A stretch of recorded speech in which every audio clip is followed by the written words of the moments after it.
ಮಂಡ್ಯ ಪೊಲೀಸರ ಕಾರ್ಯಾಚರಣೆಯಿಂದ ಚಿನ್ನದಂಗಡಿಯಲ್ಲಿ ಕಳವು ಮಾಡಿದವರ ಬಂಧನ ಆಗಿದೆ. ಜಾರ್ಖಂಡ್, ಪಶ್ಚಿಮ ಬಂಗಾಳದ ಕಳ್ಳರ ಬಂಧನವಾಗಿದೆ.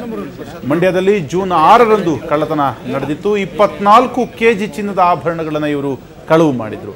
ಮಂಡ್ಯದ ಶ್ರೀನಿಧಿ ಗೋಲ್ಡ್ ಅಂಗಡಿಯಲ್ಲಿ ಈ ಕಳ್ಳತನ ನಡೆದಿತ್ತು. ಅಕ್ರವುಲ್, ಚಿತೋ ಶೇಟ್, ನಹರುಲ್ ಇಸ್ಲಾಂ, ಕಾಲಿ ಶೇಖ್, ಅಮಿತ್ ಸಿಂಗ್, ಉಮರ್ ಮತ್ತು ಯಾತನುಷ್ ಶೇಟ್ ಬಂಧಿತ ಆರೋಪಿಗಳಾಗಿದ್ದಾರೆ.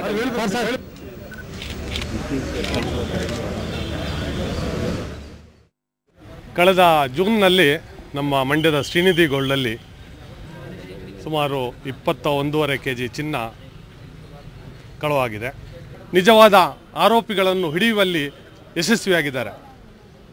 ಜಾರ್ಖಂಡ್ ಮೂಲದ ಆ ಕಳ್ಳರನ್ನು ಮಂಡ್ಯದ ನಮ್ಮ ಪೊಲೀಸರು ಬಹಳ ಯಶಸ್ವಿಯಾಗಿ ಕಾರ್ಯಾಚರಣೆ ಮಾಡಿ ಕೆಲವು ಕಳ್ಳರನ್ನು ಅದರಲ್ಲಿ